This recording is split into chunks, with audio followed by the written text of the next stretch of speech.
Thank you, Vishnu. Welcome, everyone. To be honest, I'm very happy to see that the crowd is, the hall is almost full. To be honest, actually, we oversold the tickets. I think there'll be more coming. Before we start, I would like all of you to congratulate yourself for taking action, for being here. Most people would complain about their predicament, but nothing ever happens out of it. But you guys took action, bought tickets, came here early morning on a Saturday morning. So give yourself a round of applause for being here.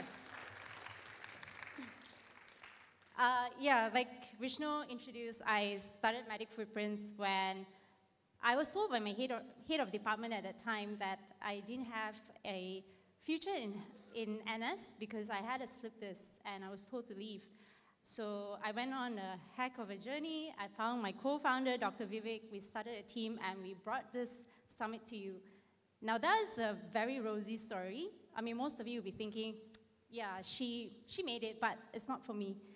But to be honest with all of you, I think I was very, very unhappy with my career for a very long time. I felt unsatisfied and unfulfilling. But I could not put a finger on it. Like, what was it? Day in, day out, I went to work, but I was still very unfulfilled. So I wanted to be a doctor since I was young. I mean, Hollywood told me it was cool to be a doctor. They always showed a video, they always made series about doctors in the hospital saving lives. But nobody shows you that when you're actually a doctor, you may have a ward sister of the ward trailing you every day and say, "Doctor, discharge summary not done." I mean, I think a lot of you can relate to that. Now, the difficult thing was that my expectations did not meet, my reality did not meet my expectations. The expectations was I was going to save lives. But honestly, I didn't know what I was doing at work. I'll tell you two stories that really made me started to think, what really am I doing? I wanted to save lives. I went to med school because I had this vision. I want to save lives. But what does it mean? I mean, I'm not belittling all the doctors that stay up late, work around the clock to keep our loved ones alive. But there were two incidences that there are many, but there are two that really struck out for me. So one, I was a MO in NS. I remember I was the periphery doctor, right? So we had this one patient. She was 89 years old. I can't remember what's the diagnosis. I think septic shock secondary to something, but she was 89. They hooked her up on a ventilator. They fed her through tubes. They dialyzed her for a month. And when I started questioning, like, why are we doing this? Superiors could not give me an answer. So I started thinking, did I go through med school to save lives or to keep a corpse alive? That was one of the things that started to make me think, what am I really doing with my career, right? Then there was another one. I was MO in NS. I was a periphery MO. Means the runner, right? You run the whole hospital up, down, left, right, center, ward to ward, building to building, the whole day. So I was on call. This one fine day, I was the periphery. I started at 8 a.m. It was one of those bad days, where you only get to eat lunch at 4 p.m. You only get to have your dinner at 12 a.m. So that was one of those days, right? And I just had my dinner, 12 a.m.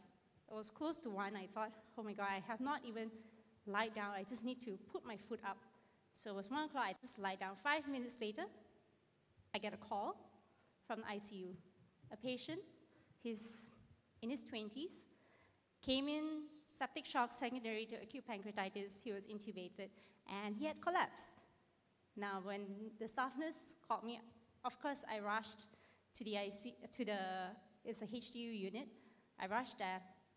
The team had already started CPR. And I just thought, oh my God, I don't know how I'm going to survive this. I'm just so tired, right? I did, the CPR was 5 minutes into it. There was no sign of life. And then my specialist came in, And I could see in her eyes she wanted to save this boy. I mean, I call him a boy, but he's 20 plus. He was still young, had a whole life ahead of him. She was yelling like, okay, give more adrenaline, bicarb, this, that. And what I could think of at that time was, I hope he doesn't make it. This is like so different from the person I was when I started, because I had this mantra, nobody dies on my watch, right? Keep them alive till the next day. But at that moment, I actually thought, I hope he doesn't make it, because if he does, every 15 minutes, every 30 minutes, I'm going to have to come down and check on him. And I was just tired. And I thought, I don't think I can do this anymore. Now, this is the kind of stories that I don't think I've shared, and I'm not sure about many of you who've ever gone through this, but I thought, this is not sustainable for me. You know, I wanted to save lives, but how can we do this in a more sustainable manner? I can't kill myself trying to save someone else. Now, as I matured, I realized that saving lives is not just one way. You have so many ways of saving lives. And I realized also, clinical medicine is not healthcare. The moment I stepped out of clinical, I realized that we were a small dot in this whole huge ocean that's called healthcare.